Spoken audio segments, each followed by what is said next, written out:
libur. Ya, jadi nanti tolong di akhir pertemuan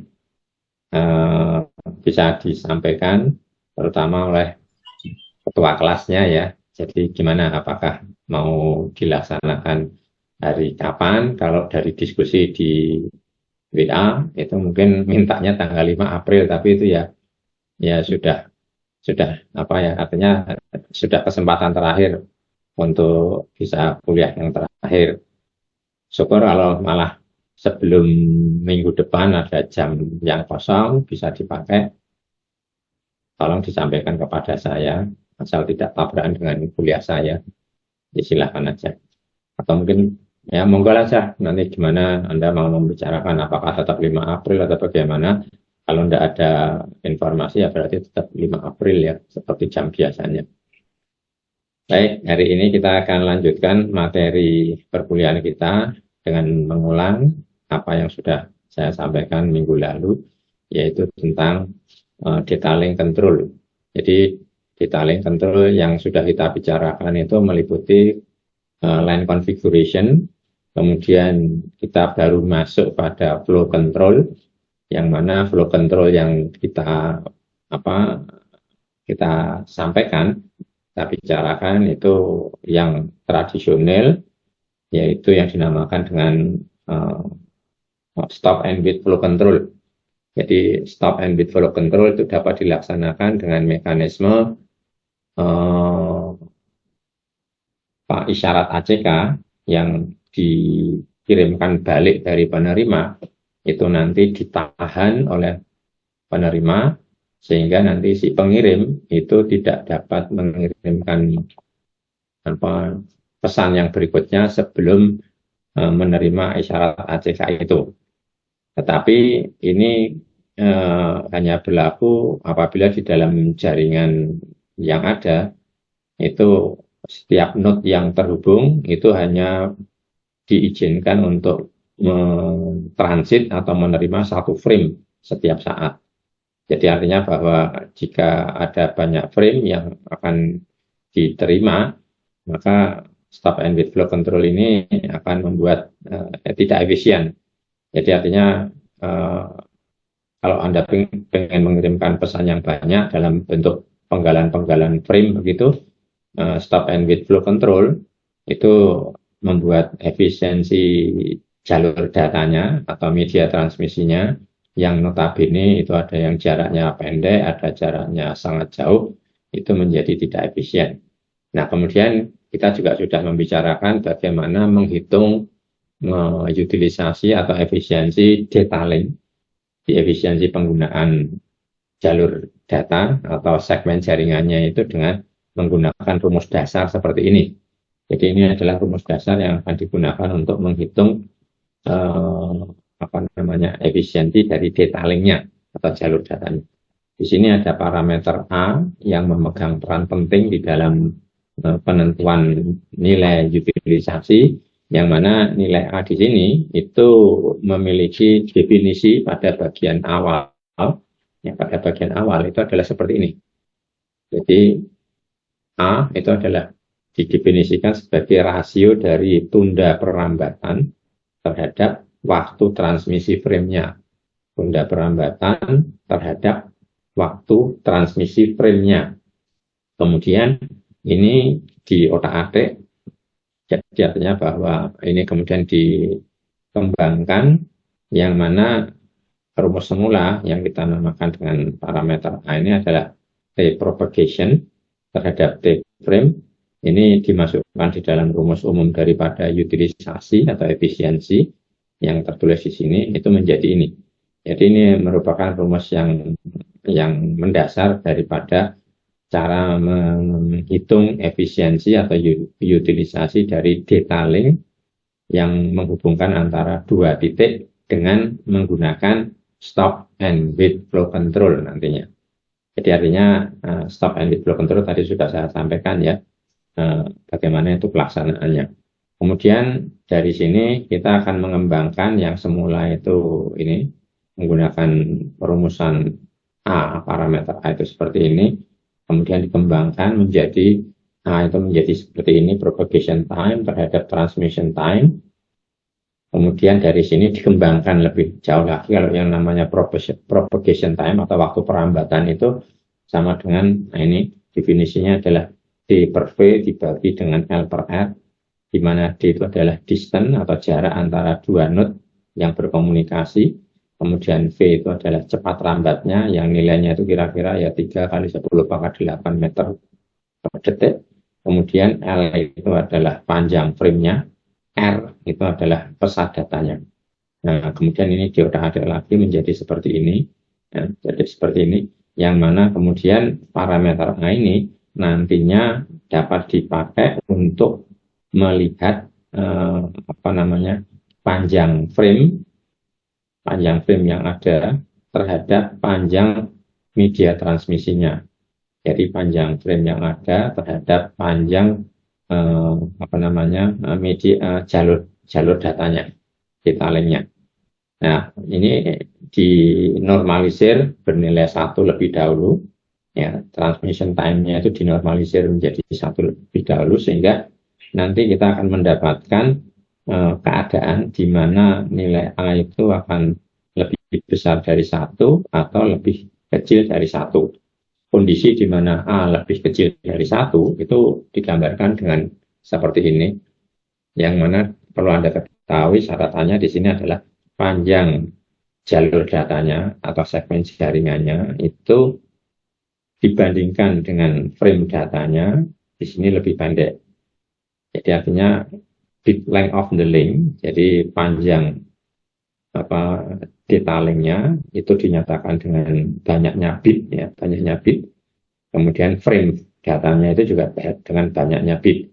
Nah, kalau diperbandingkan, maka di sini kondisi yang menyatakan bahwa A kurang dari 1, ya, A kurang dari 1, itu adalah jika bit length of the link, ya, bit length, jadi panjang bit dari jalur datanya ini, itu lebih pendek daripada panjang frame-nya. Itu A kurang dari 1. Kemudian bagaimana jika panjang frame itu lebih pendek dibandingkan dari panjang detailingnya. Nah, ini kejadiannya adalah yang dinamakan dengan kejadian A lebih besar dari 1. Dengan asumsi bahwa setiap kali data atau frame data yang diterima itu tunggal dan node yang bersangkutan yang telah menerima itu harus membalas balik, memberitahu kepada pengirimnya itu isyarat ACK atau NAK, maka kondisi yang seperti ini, di mana kita menggunakan metode stop and wait flow control, itu menjadikan jalur data ini tidak efisien. Tidak efisien itu berarti bahwa ini banyak nganggurnya, banyak kosongnya. Karena kita harus menunggu setiap frame yang ada itu dibalas dengan menggunakan ACK kepada pengirimnya. Nah, itulah kemudian yang membuat muncul adanya sebuah mekanisme yang lebih baru daripada stop and wait flow control yang dinamakan dengan sliding window atau jendela geser. Jadi jendela geser itu pada prinsipnya sebenarnya juga menggunakan stop and wait flow control, tetapi di sini frame yang diterima oleh node yang bersangkutan itu bisa lebih dari 1 frame dan tidak perlu memberikan ACK itu setiap kali kita menerima frame. Jadi mungkin bisa beberapa frame diterima itu baru dikirimkan ACK-nya. Nah, nanti ACK yang dikirim balik itu harus membawa nomor, membawa urutan dari frame yang akan diminta untuk dikirimkan oleh si transmitter. Jadi realisasinya sliding window protokol itu mungkin bisa digambarkan di sini. Jadi gambar ini itu dari sudut pandang transmitter dan ini dari sudut pandang receiver. Jadi dua node yang ada di sini itu masing-masing mempersiapkan buffer. Ya, buffer itu ya memori penyangga yang akan diisi oleh frame dengan jumlah tertentu. Frame-frame yang akan dikirimkan dan frame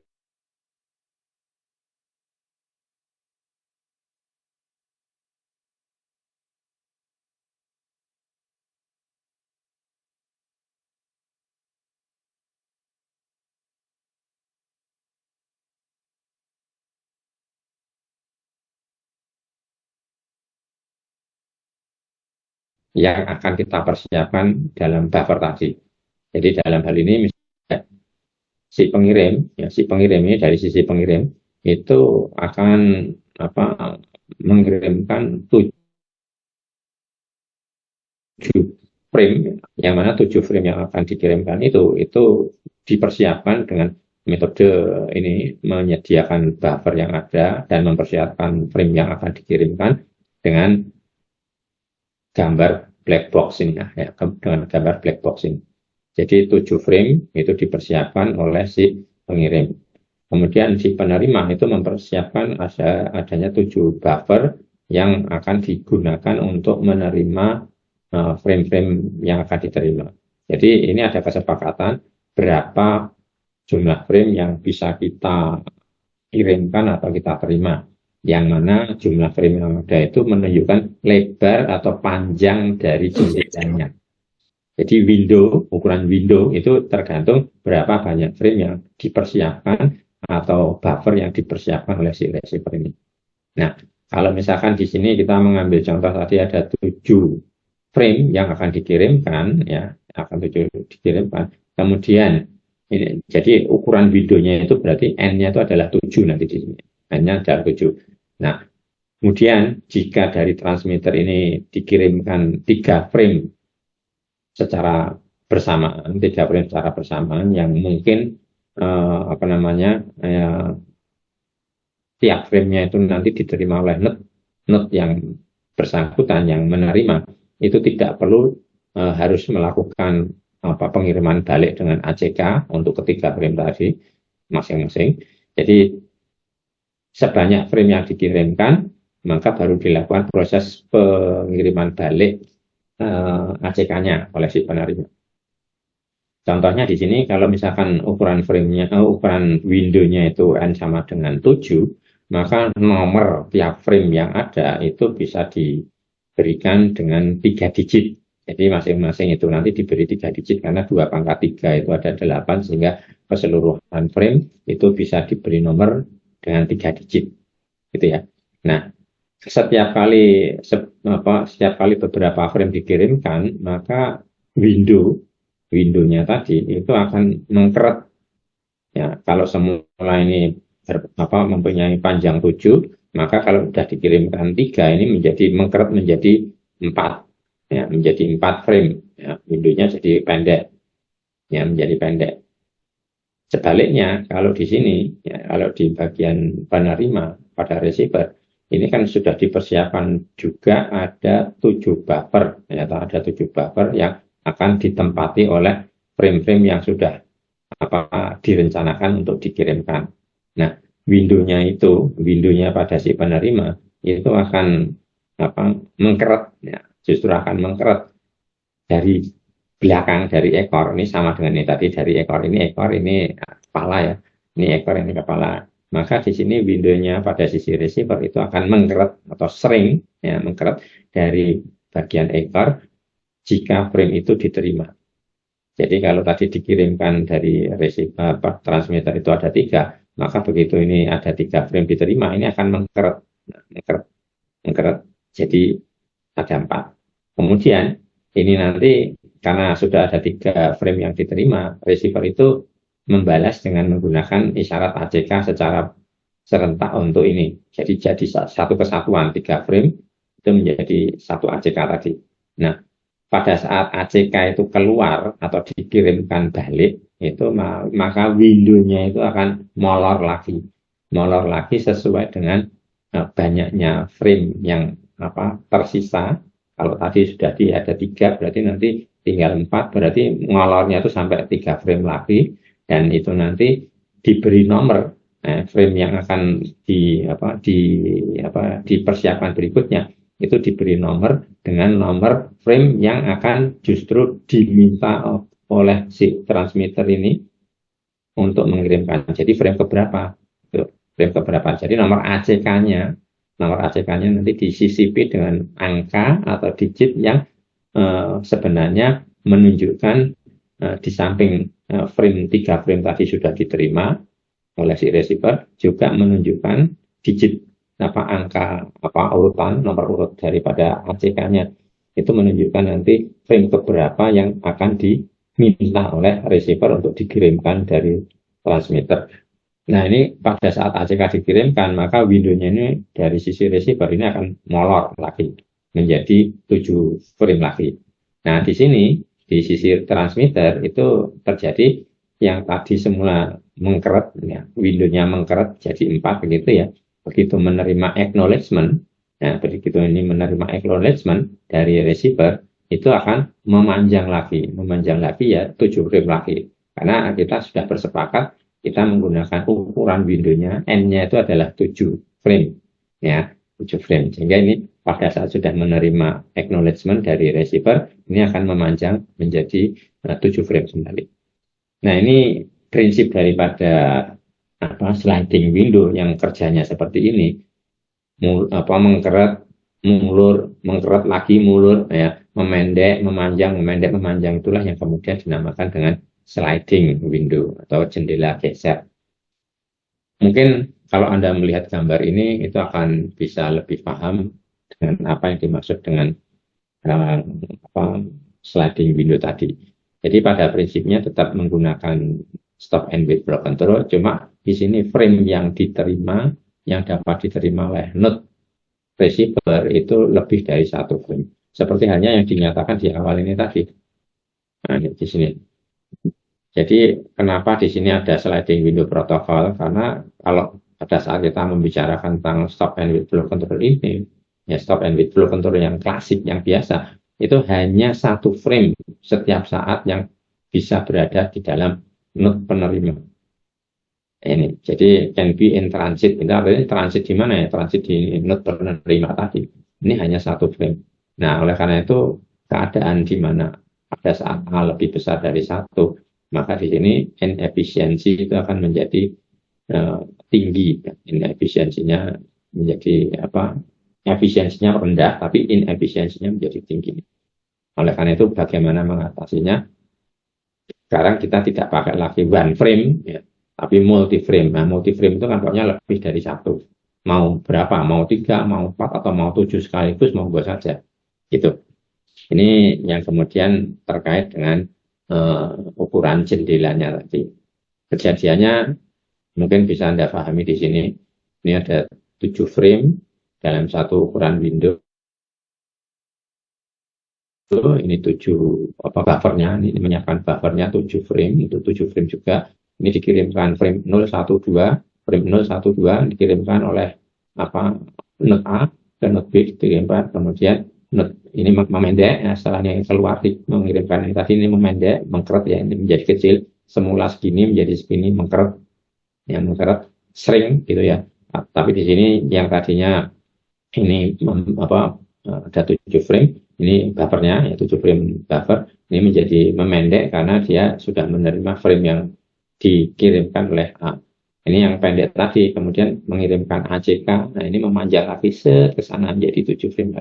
Nah, ini begitu menerima si A ini begitu menerima ACK 3. Nah, ACK 3 ini berarti nanti mulai dari frame ketiga. Nah, frame ketiga ini dia akan harus dipersiapkan untuk dikirimkan. Jadi mulai dari sini windownya memanjang lagi sebanyak 3 frame lagi. Demikian seterusnya. Jadi ini adalah yang dinamakan dengan sliding window. Nah, dari penjelasan tersebut, maka kalau kita bandingkan antara stop and wait flow control dengan segmen jaringan yang bervariasi, ada yang pendek dan ada yang sangat jauh, maka diagram ini menunjukkan bagaimana efisiensi detailing itu jika panjang frame-nya itu berbeda. Stop and wait flow control yang klasik tadi itu dianggap bahwa 1 frame per 1 waktu itu diterima, maka N-nya itu berupa N1. Ini nilai efisiensinya adalah 9. Jadi kalau Anda lihat ini adalah sumbu efisiensi atau utilisasi, ini adalah sumbu A. Sumbu A. Jadi kurva ini itu adalah kurva yang menunjukkan bahwa di sini stop and wait flow control untuk mekanisme transmisi dan penerimaan datanya itu pada nilai N sama dengan 1, atau panjang jendelanya itu cuma satu, nih, atau satu frame. Nah, istilah yang lainnya ya satu frame per tiap saat satu frame, ya, tiap saat hanya satu. Kemudian kalau yang barusan tadi kita terangkan itu 7 frame, n-nya sama dengan 7. Jadi ukuran jendelanya 7, yang mana ini diberi nomor ada 3 bit, maka kurvanya itu seperti ini. Nah, bagaimana kita bisa membandingkan antara keduanya ini? Kita misalkan ambil pada A sama dengan 10, ini kita tarik ke atas. Kita tarik ke atas. Maka hasil perpotongan ini, tarikan ke atas ini, kalau kita tarik ke samping, ke sumbu utilisasi, maka pada saat A sama dengan 10, pada saat kita menggunakan stop and with flow control N sama dengan 1, nilainya sekian ini. Ini nilainya sekian ini efisiensinya.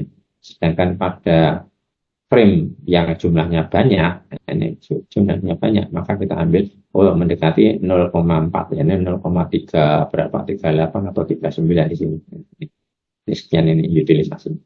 Nah, kemudian kalau misalkan kita menggunakan ukuran window-nya itu lebih besar, yaitu 127, ya 127 yang mana ini dapat dinyatakan nomor urut daripada masing-masing frame-nya itu dengan 7 bit.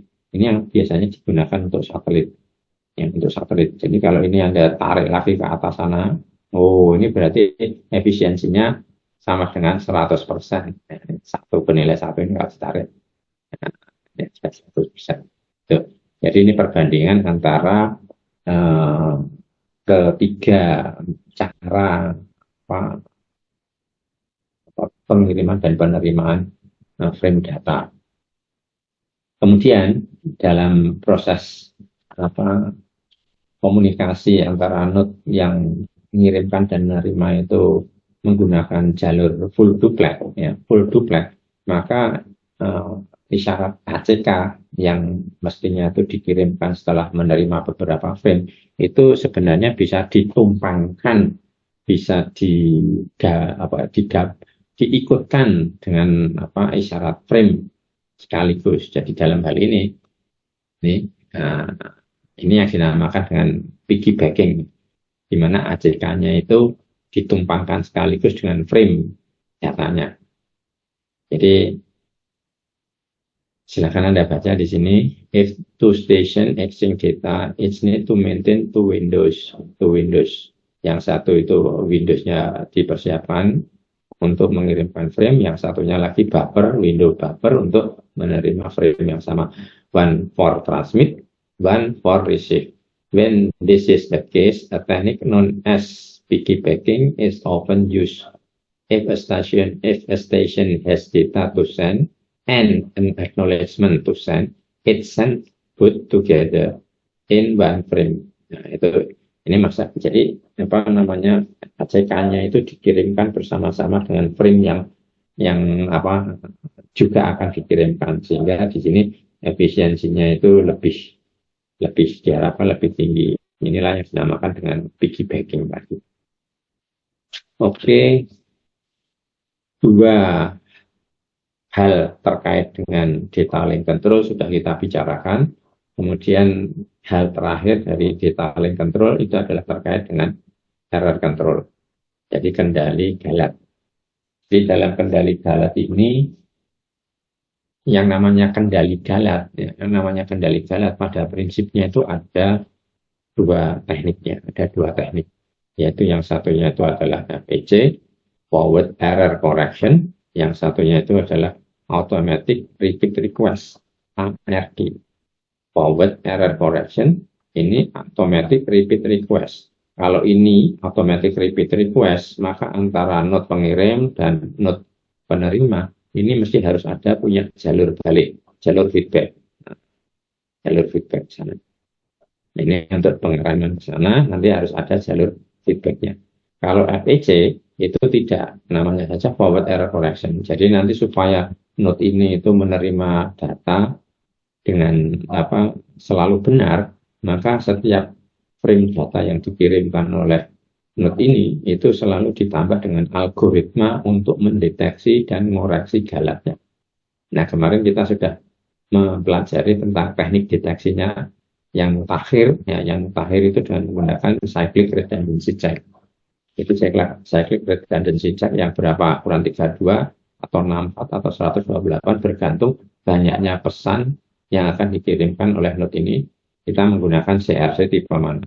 Semakin panjang CRC-nya, maka kemampuan untuk mendeteksi galat dengan jumlah pesan yang dikirimkan sangat banyak itu akan menjadi cepat.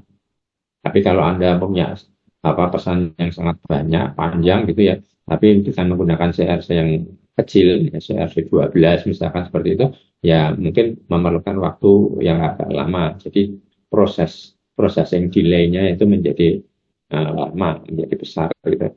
Nah, oleh karena itu di sini deteksi itu sudah ada, tapi bagaimana dengan koreksi?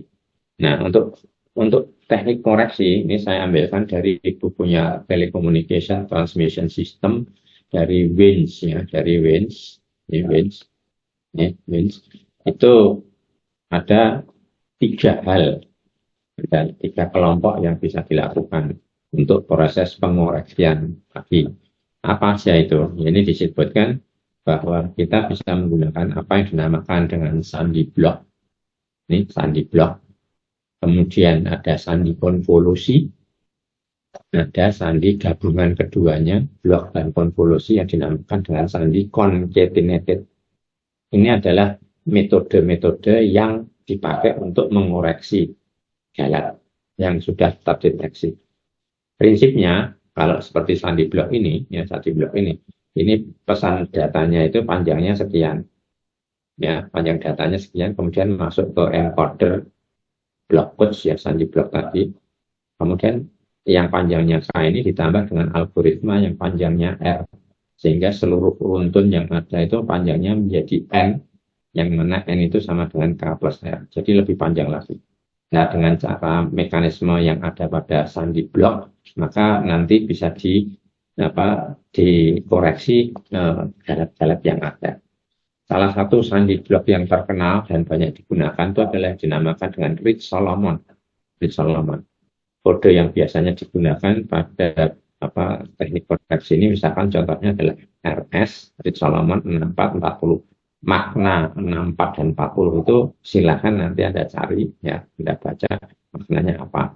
Yang jelas bahwa ini adalah merupakan sebuah teknik untuk mengoreksi galat tadi. Kemudian sandi yang berikutnya di luar sandi blok itu adalah sandi konvolusi, ya, sandi konvolusi. Sandi konvolusi itu di sini pada awal-awal itu banyak ditemukan oleh yang namanya algoritma Viterbi. Jadi ditemukan oleh Viterbi, dan algoritma Viterbi ini ditambahkan pada pesan yang akan dikoreksi errornya akan dikoreksi. Nah, ini pada awal-awal Viterbi algoritma sebagai koreksi error itu digunakan pada satelit, transmisi satelit. Tetapi ini pada awal, di akhir-akhir yang saat ini dipakai itu gabungan antara blok dan konvolusi, sehingga sandi concatenated, sandi concatenated ini kemudian banyak dipakai. Kemudian ini tentang 2 metode yang banyak dijumpai terkait dengan error control. Jadi kendali galat itu apa? Seperti apa? Kendali galat. Ada teknik kendali yang juga lebih praktis, dan ini juga akan membantu pada proses koreksi. Ini yaitu dengan cara interleaving, ya. Jadi runtun bitnya akan dikirimkan dari banyak sumber. Itu tidak kemudian dikirimkan dalam frame yang sama, tapi dipecah-pecah dalam frame yang berbeda. Jadi contohnya begini. Ini ada frame atau blok A, berisi data. Ini blok B ya juga berisi bit-bit tadi, sampai misalkan blok N. Nah, nanti Anda bisa bayangkan bahwa kalau ini dikirimkan seperti ini kan data ini semua miliknya A. Ini data ini miliknya semua, miliknya B. Dan ini data bit-bit data ini miliknya N. Nanti kalau terkena burst, ya, error burst itu error yang mengenai bit-bit itu secara berturut-turut banyak gitu ya. Ini bahaya karena apa? Nanti Anda tidak, misalkan yang kena ini blok A, ini bit-bit 3, 4, 5, 6 itu terkena error. Itu kan berarti burst ya. Burst nih. Nah, itu kan proses untuk mengoreksi dan mendeteksinya saja sudah susah. Ya, oleh karena itu supaya agar setiap frame-nya nanti hanya ada satu error, maka di sini diolah dulu sebelum dikirimkan, ini dijadikan satu kesatuan dalam frame yang baru ya, yang dinamakan dengan interleaving. Bisa modelnya itu bit interleaving, artinya satu bit diambil dari blok A, satu bit diambil dari blok B, satu bit dari blok-blok yang lain yang dijadikan untuk satu frame baru dikirimkan. Bisa modelnya itu ya tidak bit interleaving tapi karakter interleaving juga bisa.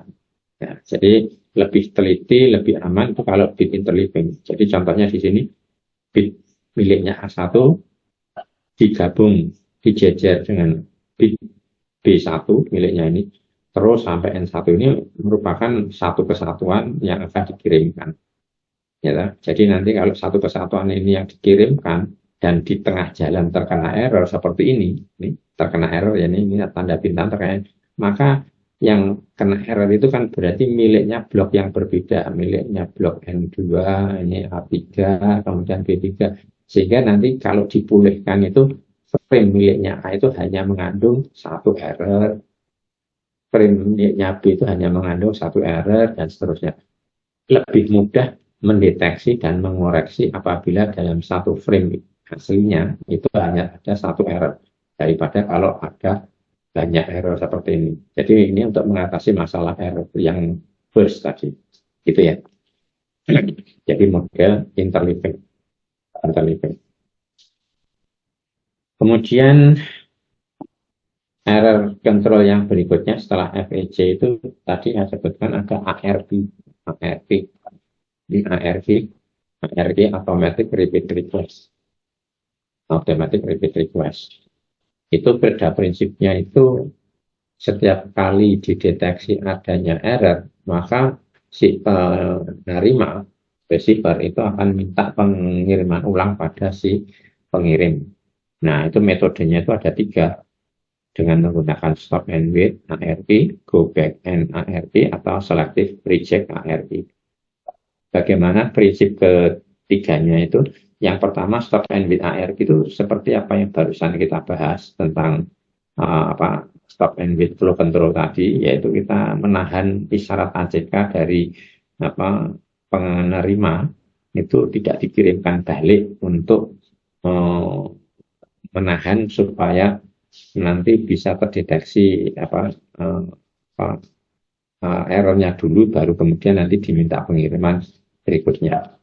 Jadi artinya bahwa di sini mekanisme yang digunakan tetap menggunakan mekanisme stop and wait seperti stop and wait flow control tadi, tapi ini digunakan untuk untuk kendali galat yang modelnya adalah minta pengiriman ulang tadi ya, minta pengiriman ulang. Kalau dideteksi ada error ya jangan dikirim dulu frame yang berikutnya, tapi minta dikirim ulang dulu frame-nya supaya yang diterima itu nanti betul-betul sudah tidak mengandung error. Ini jadi dengan cara menahan ACK-nya dulu.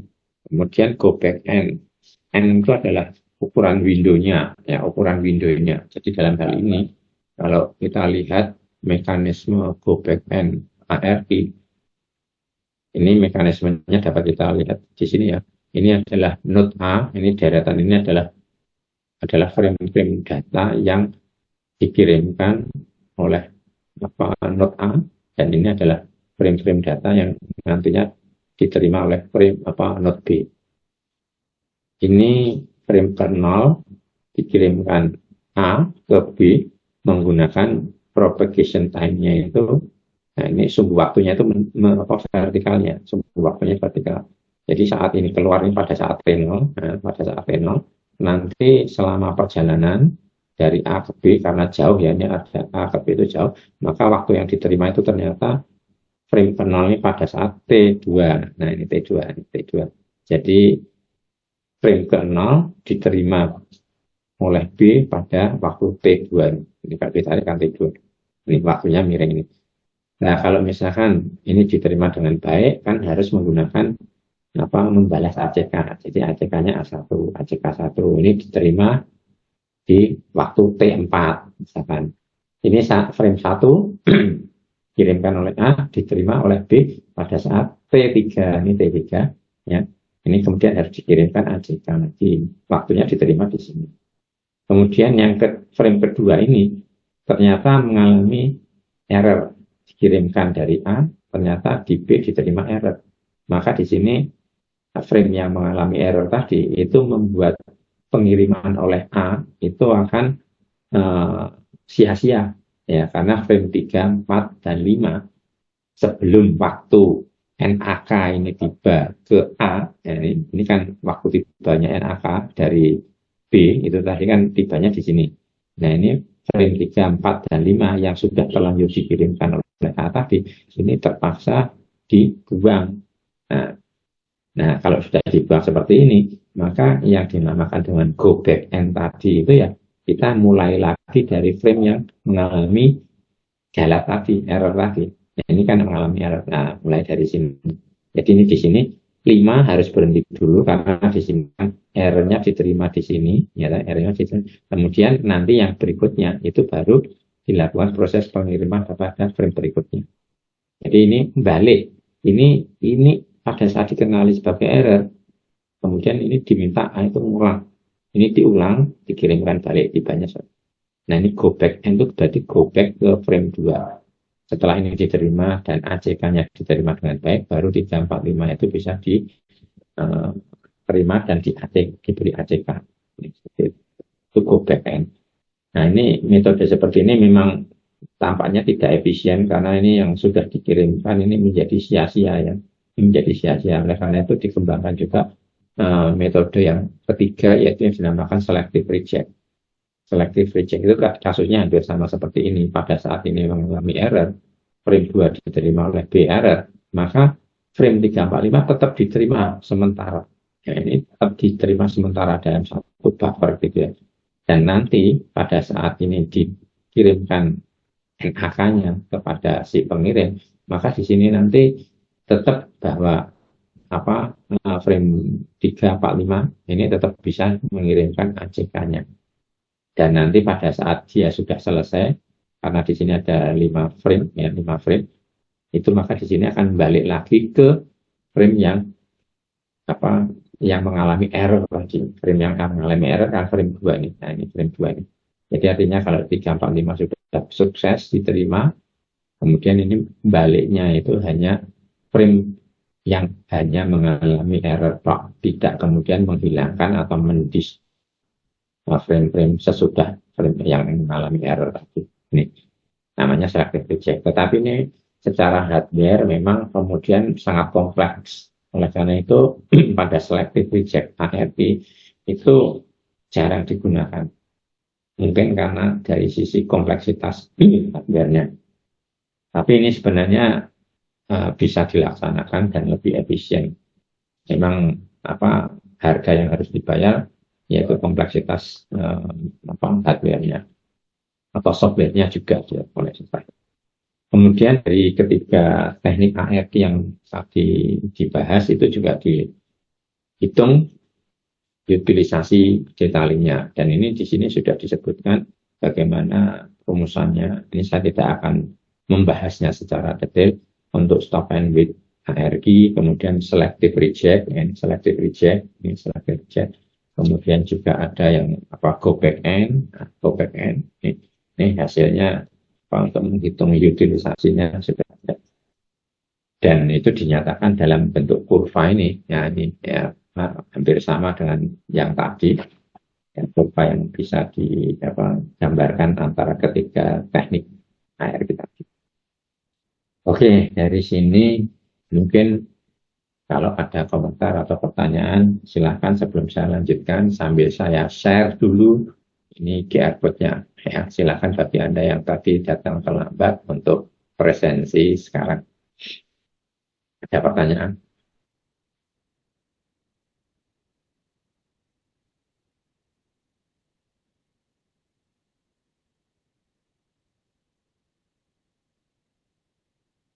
Saya ulang lagi, ini mumpung di tengah-tengah pertemuan, minggu depan itu hari Jumat kan libur, ya kan? Jadi nanti seperti yang saya terima dari diskusi dengan ketua kelasnya, ternyata Anda semua ternyata mau minta tanggal 5 April.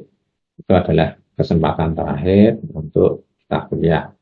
Syukur kalau di antara kalian nanti bisa menyetujui semua itu mengganti kuliahnya itu tidak tanggal sesudah tanggal 29 tapi justru sebelum tanggal 29 atau mungkin pas tidak mengganggu ibadah Anda mungkin hari tanggal 30-nya atau tanggal 31 tanggal 1-nya ya, jam berapa supaya tidak melepaskan ibadah Nasraninya ya, itu silakan aja karena ya satu-satunya mata kuliah terakhir dan di minggu terakhir nanti hanya ini, yang lainnya sudah selesai minggu depan yang tidak libur gitu ya.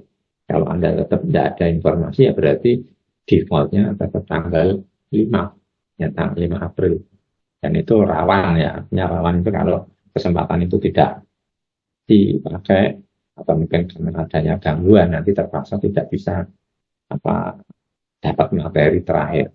Tapi sebelum itu terjadi, saya sudah link ya, saya sudah pesenin, saya sudah pesan dulu. Selesai tidak selesai, maka bahan UTS itu nanti sampai bab 9. Jadi Anda harus mempelajarinya secara mandiri sampai bab 9. Bab yang berikutnya itu nanti Anda bisa mencari selama itu terkait dengan bahasan kita dari bab 1 sampai bab 9. Nah, itu pesan saya. Jadi jangan hanya Anda membaca bab 1 sampai 9 tanpa melihat bab yang berikutnya dari buku William Salim. Karena yang selama itu masih terkait dengan bab 1 sampai 9 itu bisa membuka wawasan Anda lebih luas. Gitu ya. Oke, ini pesan saya dan nanti di sesi terakhir sebelum saya akhiri itu sekali lagi akan saya tampilkan di artboardnya. Untuk sementara ini saya stop dulu ya. Kita kembali ke materi. Baik, setelah kita link control yang sudah kita bicarakan, maka kita akan membahas tentang protokolnya. Jadi protokol untuk kendali jalur data.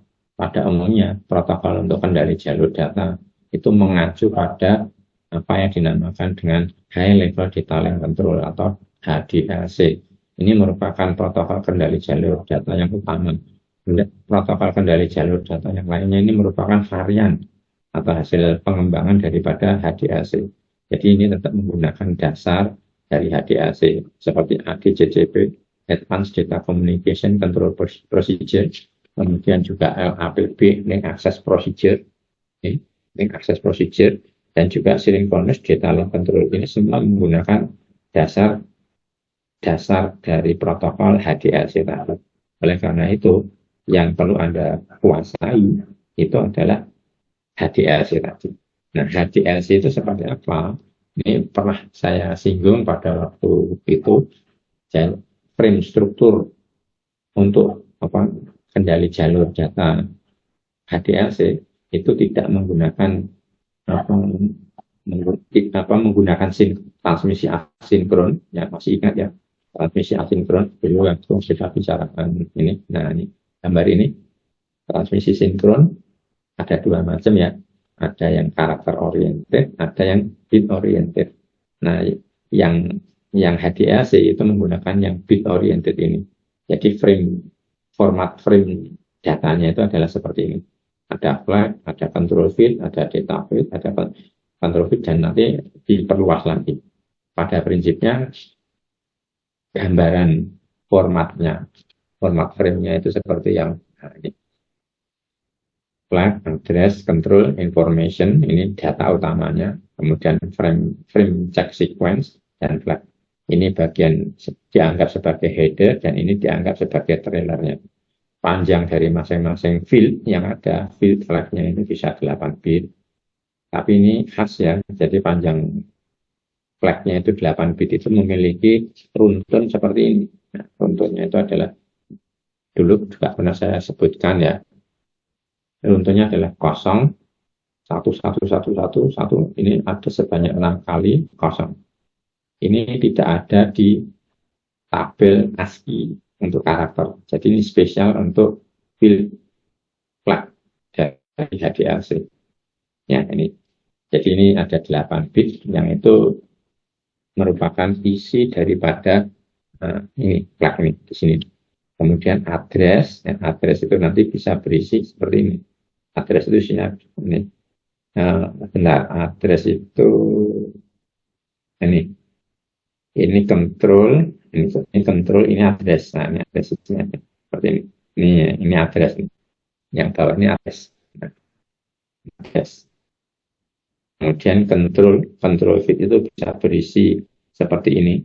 Ada 8 bit sebanyak 24 bit. 24 bit isinya. Dan ini simbol-simbol yang bisa Anda pahami dengan membaca ini ya, keterangannya ya. NS itu berarti send sequence number, kemudian PR itu full and final bit, NR berarti receive sequence number. Bitnya 678. Ini ada 24 bit. Address ini masih bisa dikembangkan dengan yang extended ini. Extended ada information and supervisory. Ini jumlahnya ada 16 bit. Ya. Kemudian information itu bisa ya datanya terserah bit yang ada di sini. Ini informasi utamanya di sini. Dan ini adalah bagian mendeteksi balat. Mungkin kalau nanti ada algoritma mengoreksi itu ya diletakkan di sini di frame check sequence.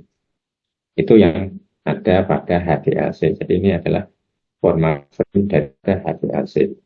Kemudian satu hal lagi yang perlu pada saat mengirimkan runtun bit dengan menggunakan format frame HDLC tadi, maka di sini jangan lupa bahwa setiap runtun bit yang memiliki besar sama, magnitude sama, misalkan sini bit 1 itu berturut-turut sepanjang berapa kali ya, berapa bit seperti ini, itu atau 0 berturut-turut, itu harus diwaspadai nanti si penerima itu akan kehilangan deteksi untuk clocknya, karena ini nanti akan bisa dipahami oleh si penerima sebagai sinyal DC karena nilainya tetap saja. Jadi level sinyalnya itu akan selalu tetap. Oleh karena itu untuk menghindari runtun bit yang memiliki nilai sama, entah itu 1 atau 0 yang panjang ya berturut-turut, maka dapat dilakukan dengan cara menyisipkan bit. Jadi di sini teknik bit stuffing. Ada bit stuffing. Disisipkan 1 bit setelah runtun bit tertentu ya pada panjang tertentu, itu dimasukkan bit pengganggu violation ya. Bit pengganggu itu harus berbeda. Kalau tadi bit satunya yang berturut-turut panjang, bit pengganggunya adalah 0 itu. Jadi contohnya di sini, ini tadi panjangnya ada 12 mungkin 12 bit 1. Ini setiap bit kelima itu ditambahi dengan bit violasi, bit pengganggunya 0, dan seterusnya. Itu yang harus dipahami oleh receiver agar nantinya tidak dimengerti ini sebagai bit data. Nah, itu jangan sampai ini merupakan bit data. Tapi sekian urutan ini nanti adalah bit dummy, bit pengganggu, bit stuffing yang dilakukan agar tidak dikenali sebagai bit sebagai sinyal DC. Nih contohnya itu bit stuffing. Karena Anda lihat bahwa di sini tadi panjangnya bisa sangat panjang ya pada format frame-nya seperti ini kan bisa panjang dan mungkin terjadi seperti ini tadi. Ya. Oke, tentang kendali jalur data termasuk protokolnya saya kira sudah selesai. Ya, dan kita akan masuk pada bab baru, yaitu multiplexing. Saya akan masuk pada bab baru. Multiplexing, mungkin bagi Anda yang sudah ikut mata kuliah Telkomdas, ini biasanya saya terjemahkan sebagai penjamakan. Ya, penjamakan. Ya, penjamakan itu maknanya seperti apa? Multiplexing itu maknanya adalah memanfaatkan segmen jaringan yang ada, yang bandwidth-nya terbatas, kapasitasnya terbatas, itu dipakai oleh banyak sumber informasi secara bersama-sama. Secara bersama-sama itu tanda petik, karena sebenarnya secara bersama-sama itu ya menurut indera kita itu memang kelihatan bersama-sama, tapi kalau dilihat secara detail sebenarnya ada sedikit sedikit perbedaan. Nah, dalam hal ini penjamakan yang dapat dilakukan atau multiplexing yang dapat dilakukan itu nanti ada 3 teknik, yaitu FDM, kemudian TDM, kemudian WDM. Jadi ini media transmisi atau segmen jaringan yang akan kita gunakan. Ini sumber informasi yang akan memanfaatkan secara bersama-sama media transmisi atau detailing ini, di mana kita menggunakan multiplexer. Ini di sisi penerima menggunakan demultiplexer. Jadi kalau misalkan kita menggunakan metode FDM, frekuensi division multiplexing, ya, proses multiplexer dengan menggunakan pembagian frekuensi, itu maksudnya setiap user yang ada di sini semua masing-masing diberi alokasi frekuensi carrier. Ya, ini hanya sekedar mengingatkan apa yang sudah Anda peroleh. Frekuensi carrier 1, frekuensi carrier 2, dan seterusnya. Yang tentunya berbeda. Nah, nanti digabungkan dengan menggunakan multiplexer ini, keluar entah multiplexernya itu tidak hanya satu, mungkin ada berapa tingkat multiplexer. Nah, ini kita ambil contoh misalkan ya, ini contohnya adalah seperti ini. Gambar ini. Nah, gambar ini.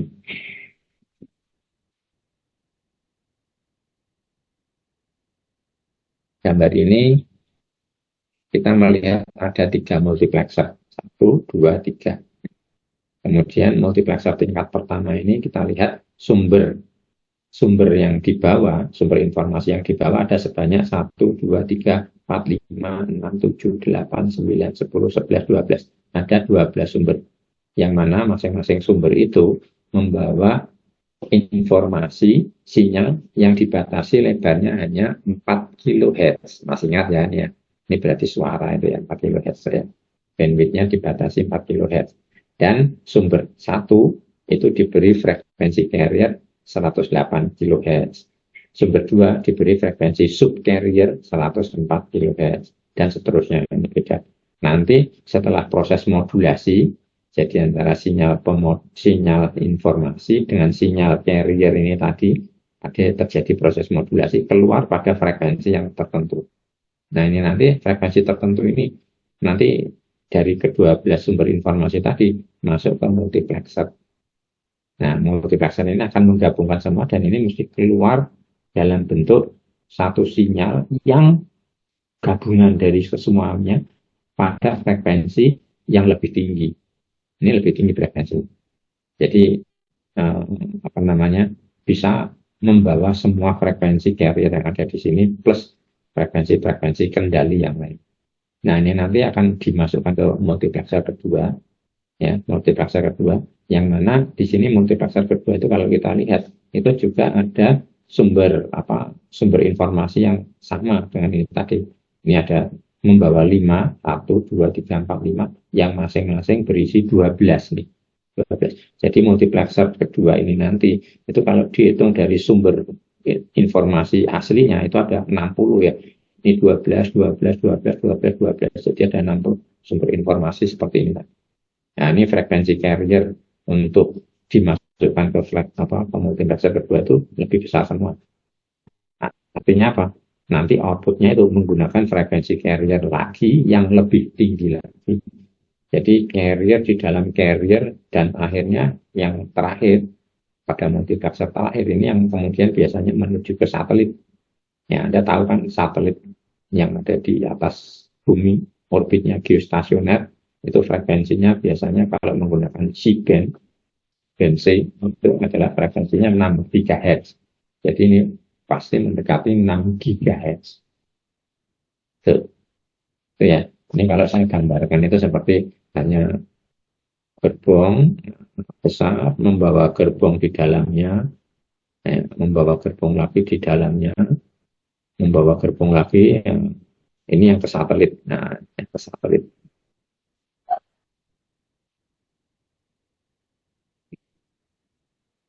Ini tadi yang paling luar. Nah, ini tadi. Oke, jadi antara satu frekuensi carrier dengan frekuensi carrier yang lainnya itu harus ada frekuensi penjaganya, ada bidang frekuensi penjaganya, guard band, ya, ada guard band-nya. Jadi yang 4 kHz tadi, misalkan ini kalau kita lihat dari apa frekuensi domain, ini sebuah frekuensi ya, ini 4 kHz, ini 4 kHz, nah, ini adalah guard band-nya. Ada jarak frekuensinya, tidak kemudian langsung di sini. Kalau langsung di sini itu resikonya akan terjadi tumpang tindih sinyal. Nah, ini ya, ini 4 kHz ini, nah, bentuknya ini, kalau ini kan tumpang tindih, ini sinyal bisa hilang di sini karena ada tumpang tindih. Nah, karena itu agar aman maka di sini itu ada selanya, ya, ada selanya. Gardenya tadi. Nah, di sini kalau kita lihat di dunia internasional ada penamaan atau nomenklatur yang berbeda bergantung pada mana yang dipakai. CCITT atau AT&T ini adalah miliknya Amerika ya. Ini miliknya Amerika itu definisikan kalau ada 12 channel sumber suara maka di sini nanti dinamakan grup, ini sama grup. Kemudian super group ini sama. Kemudian yang mulai berbeda istilah master group. Ya, master group ini 300. Ini master group itu ada 600. Super master group, nah ini 900, ini tidak ada. Dan seterusnya. Jadi yang gambar ini tadi, ya, nah itu yang dinamakan dengan apa istilahnya super group. Ya, super group. Ini super group. Ada banyak informasi, sumber informasi. Ini yang ada pada FDM. Jadi kalau Anda mendengar frekuensi division multiplexing, itu berarti konteksnya di sini sinyal yang melalui segmen jaringan yang ada, melalui segmen jaringan yang ada, ini mesti dalam bentuk gelombang elektromagnetik untuk ruang bebas. Karena frekuensi, kita menggunakan frekuensi. Kemudian yang kedua, itu adalah kita menggunakan TDM, time division multiplexing. Jadi setiap sumber informasi diberi alokasi slot waktu. Jadi ini diberi kesempatan mengirimkan datanya dalam waktu tertentu. Kalau datanya banyak ya nanti apa proses multiplexernya itu berulang. Jadi penggambaran secara teknisnya itu seperti gambar ini. Ini sumber 1, sumber 2, sumber 3, dan seterusnya. Ini multiplexernya itu seperti switch yang berputar. Switch yang berputar itu akan mengambil data selama waktu yang sama, sinkron. 1 detik di sini, 1 detik di sini, 1 detik di sini. Ini yang namanya sinkronus TDM. Karena waktu pengambilan datanya itu rata-rata sama, 1 detik. Ya, nanti kalau dia sudah sampai pada sumber yang terakhir, nanti balik lagi ke yang satu, ngambil runtun berikutnya. Tuh. Nah, masalahnya kalau pada sinkronus TDM ini, banyak mungkin sumber itu yang memiliki pesat data berbeda, banyak datanya juga berbeda, maka di sini harus diseragamkan dulu, disamakan dulu. Cara menyeragamkannya itu adalah dengan memberikan menyisipkan, ini namanya pulse stuffing, memberikan bit-bit dummy.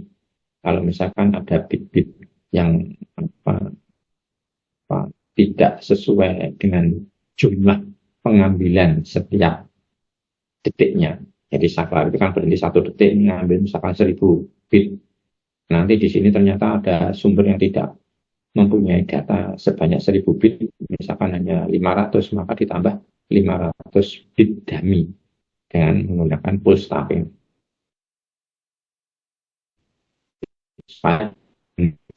Pada saat saklar ini berputar itu memiliki kecepatan yang sama, ditariknya sama. Jadi push-tabing itu juga untuk mengatur supaya karet dari masing-masing sumber itu menjadi seragam, uniform. Nah, ini memang kemudian yang namanya sinkronus TDM itu menjadi bisa meningkatkan inefisiensi karena pada saat sumber informasinya itu tidak mempunyai informasi, tetapi saklarnya harus berhenti 1 detik di situ, maka itu akan membuang-buang waktu di situ. Makanya dikembangkan dengan apa yang dinamakan dengan asinkronus TDM atau statistical TDM atau istilahnya adalah intelligent TDM. Jadi artinya bahwa ini nama yang sama ya, statistical, asinkronus atau intelligent TDM. Cerdas, TDM cerdas. Pada intinya bahwa setiap sumber informasi itu kalau pengen mengirimkan informasi itu berilah tanda lebih dahulu pada dirinya agar nanti si switch itu kalau mau ngambil data itu tahu lebih dahulu, oh ini tidak ada data yang akan diambil, oh ini ada data yang akan diambil, sehingga switch itu akan berhenti di situ selama defaultnya 1 detik, ya dia berhenti 1 detik. Misalkan ternyata dia menjumpai tanda tadi itu tidak akan ada data yang akan dikirimkan, ya saklar tadi itu akan pindah ke sumber yang berikutnya. Intinya hanya seperti itu, sehingga efisiensi waktu yang digunakan itu menjadi lebih tinggi. Kalau tadinya itu misalkan ini kosong, ini ya kosong, kemudian sekarang bisa dimanfaatkan menjadi padat, ini menjadi efisiensi. Ini dari sumber-sumber yang berbeda nih. Beda. Oke, itu yang TDM. Jadi kalau yang TDM ini mungkin Anda juga pernah saya sampaikan waktu Belkomdas itu ada yang dikenal dengan ya, mengenai prosesnya itu ada yang dikenal dengan PCM 30 dan PCM 24. Jadi artinya bahwa di sini untuk pengambilan datanya dari model CCIDT itu sekaligus 30 channel, sekaligus 30 sumber suara. Atau yang modelnya dari North American dan Jepang itu PCM 24. Jadi pada proses pengambilan multiplexer yang pertama dengan menggunakan metode TDM itu ini 24 sumber informasi, ini 30 sumber informasi. Indonesia menggunakan ini ya CCIDT. Jadi nanti kemudian multiplexer tingkat berikutnya itu dikalikan 4, ya ada jumlah 4 kayak ini tadi menjadi 120 dan seterusnya, sehingga pesat data terakhir yang bisa dikirimkan ke satelit itu bisa demikian tinggi nanti, banyak dan tinggi. Mungkin tidak hanya sampai level ini, tidak hanya sampai jumlah channelnya, tapi mungkin lebih bisa dikembangkan sampai yang berikutnya. Jadi pesat datanya menjadi lebih tinggi. Ini TDM, ya TDM saat ini. Kemudian yang terakhir ini di sini adalah WDM. Nah, WDM, Wavelength Division Multiplexing. Jadi kalau WDM konteksnya itu Anda harus langsung paham kalau di sini media transmisi yang digunakan itu adalah fiber optik. Jadi ini fiber optik karena fiber optik itu menggunakan cahaya dan ini nanti sumber informasinya itu akan dimodulasi dengan menggunakan cahaya yang memiliki panjang gelombang berbeda-beda. Nah itu, jadi dengan panjang gelombang yang berbeda-beda tadi, ini akan dilewatkan ke core daripada fiber optik secara bersama-sama dan tidak akan saling terinterferensi. Itu WDM. Tapi sayangnya di buku ini tidak tercatat berapa pesat data yang bisa, pesat data tertinggi yang bisa dilewatkan menggunakan multiplexer, berapa tingkat yang ada pada fiber optik. Jadi biasanya namanya OC, kalau ini kan DS ya digitasinya, kalau pada optical carrier itu nanti ada sampai berapa tingkat itu. Di buku lain ada, tapi di sini di William Stalling itu tidak ada. Jadi silakan aja Anda cari di buku di buku yang lain. OC, optical carrier itu sampai pada dekarit berapa yang paling tinggi. Nah, kalau pada WDM, berarti ini multiplexernya itu berupa lensa, multiplexernya itu berupa prisma. Dan kalau TDM tadi ini saklar yang berputar, ini juga saklar yang berputar. Kalau pada FDM ini berarti ada multiplexernya itu menggunakan filter Ya, nanti filter band pass ini juga ada filter band pass di sini. Jadi artinya bahwa multiplexer dan demultiplexer dari masing-masing itu apa masing-masing model tadi itu berbeda-beda. Gitu. Oke, tentang multiplexer masih ada yang ingin Anda tanyakan kira-kira tentang multiplexer? Tidak.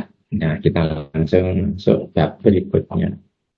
Jadi bab berikutnya itu sebenarnya sudah masuk dalam bagian dari jaringan networking. Tapi jaringan yang ada di sini itu masih sangat mendasar. Artinya bahwa apa yang akan kita bahas di sini merupakan jaringan yang sudah terbangun, yang sudah demikian luas terbangun, yang dulunya itu dimulai dari jaringan komunikasi telepon, jaringan komunikasi telepon PSTN, public switch,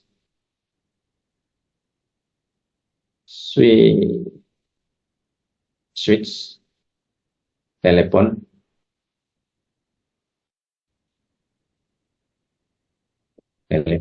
network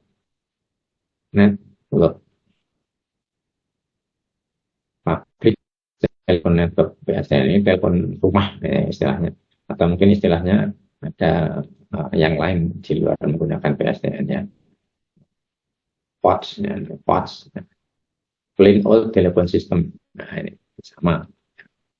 Jadi jaringan telepon yang sudah terbangun secara meluas di dunia ini itu kan pada dasarnya dulu dipakai untuk komunikasi verbal, untuk komunikasi suara. Gitu. Daripada nanti kalau komunikasi data itu harus membangun jaringan tersendiri, jaringan sudah terpasang demikian meluas di dunia ini, itu yang kemudian dimanfaatkan sebagai jaringan komunikasi data. Nah, oleh karena itu sebelum masuk ke jaringan komunikasi data, Anda mesti melihat tahu bagaimana jaringan komunikasi suara itu bekerja. Karena dia yang akan kita gunakan untuk komunikasi data. Nah, di sini kita bandingkan dulu antara jaringan komunikasi yang akan Anda pelajari. Kalau jaringan komunikasi suara seperti telepon, itu nanti kita menyebutnya sebagai jaringan circuit switching. Sedangkan jaringan yang nantinya dipakai untuk komunikasi data itu namanya packet switching. Ya, packet switching. Jadi di sini ada bagian bab 10 artinya ya. Bab 10 ini. Bab 10. Oh ini bab 8, bab 8. Bab 8 itu ini packet switching. Nah, ini packet switching. Bab 7 circuit switching. Jadi circuit switching ini yang kemudian menjadi dasar untuk packet switching. Oleh karena itu, Anda harus paham dulu bagaimana mekanisme circuit switching. Circuit switching itu kita mengambil realita di lapangan yang banyak digunakan itu adalah seperti telepon PSTN tadi, telepon rumah, ya, telepon rumah. Nah itu sebenarnya telepon rumah itu seperti apa jaringannya? Jadi kalau Anda punya pesawat telepon di rumah, kemudian Anda menelpon ke rumah, ke Anda atau mungkin ke telepon teman Anda, itu yang terjadi seperti apa? Mungkin Anda bisa memperhatikan mekanisme telepon dan lakukan dengan telepon rumah. Jadi contohnya Anda pengen telepon ke teman Anda dari pesawat telepon PSTN di rumah Anda. Gagang handset yang ada pada telepon rumah itu Anda angkat, ya kan? Anda angkat, kemudian nanti switch hook yang berada di bawah daripada gagang pesawat telepon tadi itu akan terangkat. Nah, switch hook tadi begitu terangkat itu sudah memberitahu karena ada sinyal yang langsung diterima oleh sentral telepon otomat di mana telepon Anda itu terhubung untuk menyediakan jalurnya, untuk mempersiapkan jalur yang akan Anda pakai berkomunikasi dengan telepon teman Anda. Nah, sebagai tanda bahwa pemilihan jalur yang akan dipakai oleh Anda itu sudah siap, maka dari sentral telepon itu akan mengirimkan balik ke pesawat telepon yang gagalnya tadi angkat, yang Anda angkat tadi, dengan saat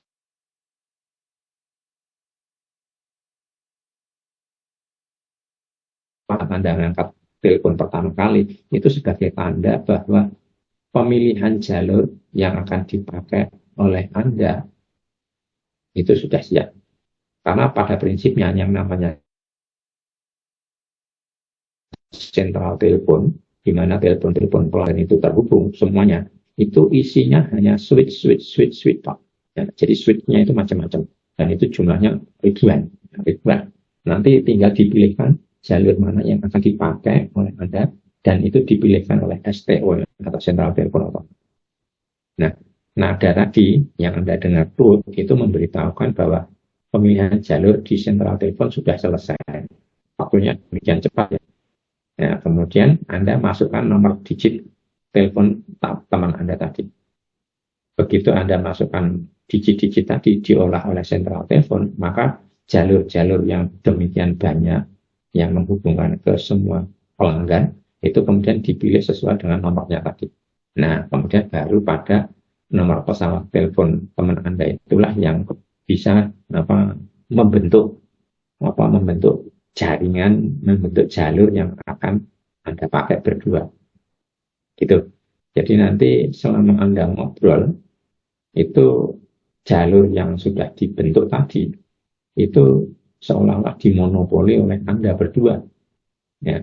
Tapi lain halnya kalau nanti Anda gunakan segmen jaringan telepon tadi untuk komunikasi data. Ini Anda tidak akan sama. Jadi bisa pelanggan yang lain itu memanfaatkan jalur yang sama karena pengiriman frame-frame data itu harus dalam bentuk penggalan-penggalan yang pendek sehingga tidak akan memonopoli segmen jaringan yang terhubung tadi itu secara waktu yang lama. Jadi hanya singkat-singkat dan itu bisa dipakai oleh banyak sumber informasi yang berbeda gitu. Nah, kalau ini telepon tadi verbal, suara, speech itu kan harus selalu nyambung terus ya. Berarti Anda akan memonopoli jaringan itu selama Anda ngobrol. Itu yang terjadi pada circuit switching. Dan kalau pada circuit switching itu, kalau begitu Anda menutup pesawat telepon itu ya sudah, artinya di situ nanti jaringan akan reset ke awal. Tapi kalau misalkan Anda punya komunikasi data, frame-frame data yang akan dikirimkan, itu modelnya itu nanti setiap station, setiap sentral itu akan menyimpan sementara untuk dipilihkan rute ke segmen jaringan mana yang akan dipakai, begitu, yang kosong, yang tidak sibuk dan sebagainya. Jadi tidak perlu kemudian harus menutup kemudian mengulang lagi, membentuk jaringan lagi dari awal, baru mengirimkan data lagi, tidak. Setiap frame data yang sudah diterima oleh sebuah node, maka dikasih sementara untuk diteruskan ke node berikutnya. Ini misalkan jaringan klasik yang selalu saya gambarkan.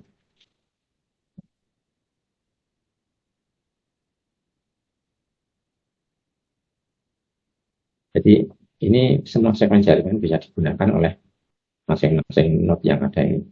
Tapi begitu kalau Anda menggunakannya untuk telepon, maka di sini Anda akan memonopoli jaringan itu dan tidak bisa dipakai oleh yang lainnya.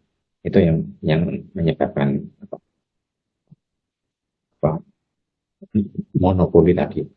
Nah, kemudian pada circuit switching itu juga ada yang harus Anda ketahui bahwa model saat kita nelpon itu sebenarnya kita menggunakan ada sinyal informasi, dan juga ada sinyal pensinyalan.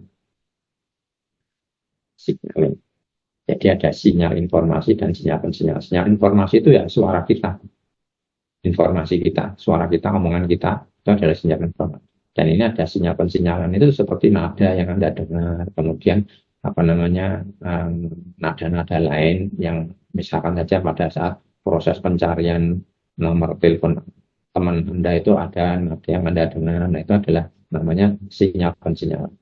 Itu dahulu ya, pada awalnya itu antara sinyal informasi dan sinyal pensinyalan ini itu melalui satu jalur yang sama yang namanya dinamakan dengan in channel. In channel. In channel. Karena kalau Anda pengen berkomunikasi, mesti ada sinyal pensinyalan dulu yang lewat, baru kemudian setelah mengaktifkan switch, baru kemudian sinyal informasinya itu bisa lewat dalam satu jalur yang sama. Nah, inilah yang kemudian tidak mendukung proses komunikasi data. Oleh karena itu, jaringan komunikasi telepon yang menggunakan circuit switching yang lama, yang dulu, itu tidak bisa digunakan untuk komunikasi data. Kenapa? Ya karena di sini akan menjadi lambat, delay-nya terlalu tinggi. Oleh karena itu kemudian ini berkembang menjadi apa yang dinamakan dengan common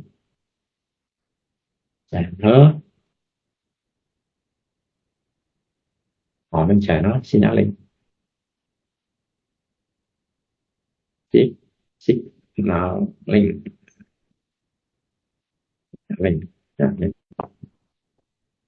Jadi artinya bahwa di sini antara jalur informasi dan jalur untuk sinyal pensinyalan itu berbeda. Ada dua jalur yang mungkin bisa seiring setujuan, tapi juga bisa tidak seiring setujuan. Nah, common channel signaling itu sangat mendukung sekali dengan adanya komunikasi data.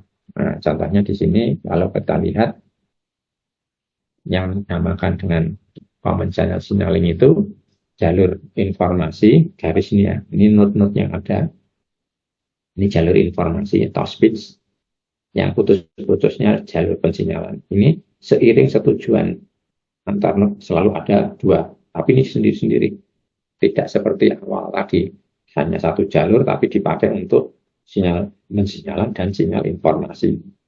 Nanti kalau Anda pengen nelpon itu berarti sinyal pensinyalannya harus lebih dulu untuk menghubungkan switch-switch yang ada, baru kemudian informasinya bertambah. Kalau model CCS, common channel signaling, yang seperti ini, itu dinamakan dengan yang associated, seiring setujuan. Kemudian yang tidak seiring setujuan, tapi juga menggunakan dua media yang berbeda, ini dinamakan yang non-associated. Jadi di sini kita melihat bahwa tidak setiap node yang dilalui oleh jalur informasi itu ada jalur pensinyalan. Jalur pensinyalannya bisa dilewatkan ke node yang lain. Jadi contohnya begini, kalau Anda ingin berkomunikasi dari Jogja ke Jakarta, maka nanti jalur pensinyalannya itu bisa lewat jalur selatan, jalur komunikasi atau informasinya itu lewat jalur utara, nanti di tempat tujuan yang sama, Jakarta, itu diintegrasikan. Jadi harus sinkron supaya nanti pada saat sampai ke sentral telepon yang terdekat dengan nomor telepon teman Anda, itu nanti sudah sinkron dan prosesnya seperti telepon biasa, harus ada telepon bunyi dulu, ya, ada arus pengebelan dulu, kemudian baru nanti diangkat, kemudian Anda bisa ngobrol. Pada jalur yang dipakai itu tadi yang dilewati antara Jogja ke Jakarta itu berbeda. Ternyata ada dua jalur. Nah, ditemukan di satu tempat yang tujuannya sama tadi. Itu adalah CCS. Inilah yang mendukung komunikasi data yang ada pada bahasan bab 8, packet switching. Itu ya. Kemudian proses untuk dalam circuit switching ini, proses untuk berkomunikasi itu seperti halnya yang sudah kita bicarakan kemarin. Ada 3 proses, yaitu data circuit establishment atau call setup, kemudian ada data transfer atau communication, kemudian ada circuit disconnect atau termination atau call clearing istilahnya. Jadi ada 3 tahap ini akan selalu dilalui pada sistem circuit switching. Itu. Ya. Kemudian kalau Anda ketahui bahwa di setiap sentral telepon itu nanti di dalamnya yang terdiri atas banyak switch itu berlemari-lemari. Jadi satu lemari itu isinya switch yang mungkin tipenya itu ada dua macam ya. Ada tipe time, nah ini makanya ini ada tipe time, ada tipe space switch, time switch atau space switch. Jadi kalau seperti ini berarti paling tidak ada 3 lemari, lemari time switch, space switch, ada lemari time switch.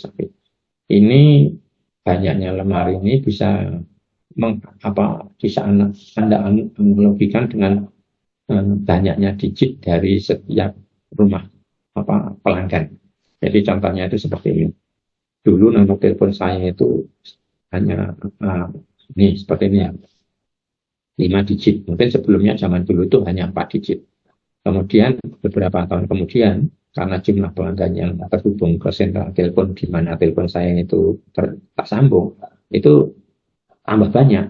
Ini telepon saya kemudian berubah, ditambahi angka 8 lagi depannya. Gitu. Jadi ini nomor telepon dengan 1, 2, 3, 4, 5, 6 digit.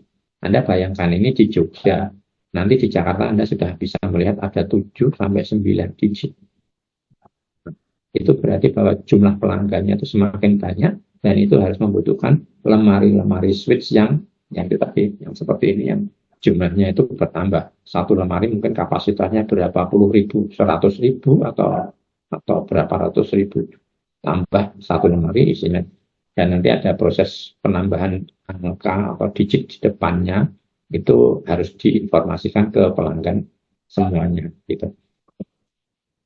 Oke, jadi di sini paling tidak gambaran secara garis besar tentang circuit switching yang mendasari adanya paket switching sudah saya sampaikan dan ini nanti akan dipakai oleh komunikasi data di dalam memanfaatkan jaringan komunikasi telepon.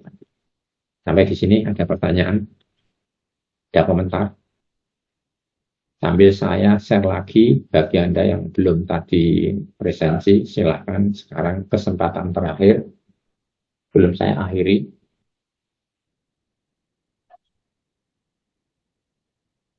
Silakan presensi. Ada yang belum? Tidak ada. Tidak ada pertanyaan juga. Maka materi perkuliahan untuk hari ini sampai di sini dan nanti sesuai dengan yang saya terima informasinya nanti terakhir kita kuliahnya minggu depan itu tanggal 5 April ya karena tanggal 29 minggu depan itu tanggal merah ya. Jadi kalau tidak ada permintaan perubahan jadwal ya berarti sesuai dengan informasi lewat WA itu berarti tanggal 5 April ya, tanggal 5 April baru kita ketemu yang terakhir sebelum UTS. Oke. Sudah, tidak ada yang ketinggalan presensi. Ini saya tutup, bisa? Sharingnya saya tutup ya. Sharing QR-nya, kayaknya sudah nggak ada yang saya tutup. Baik, ini sekarang saat ini kita akan mengakhiri pertemuan pada sore hari ini. Nanti kita teruskan minggu terakhir. Kalau tidak ada apa-apa ya tanggal 5 April itu. Oke, selamat sore. Bisa saya akhiri ya. Oke, selamat sore ya.